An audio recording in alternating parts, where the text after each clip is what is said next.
ഏ അതൊരു മണിയല്ലേ?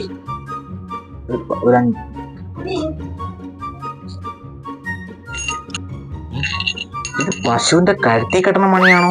ഇത്രയും വലിയ മണിയൊന്നും പശുവിന്റെ കഴുത്തി കെട്ടാമ. പിന്നെ എന്താണ് ഇതിങ്ങനെ വിശിഷ്ടമായൊരു മണി? എന്തായാലും ഒന്ന് കൊട്ടി നോക്കാം.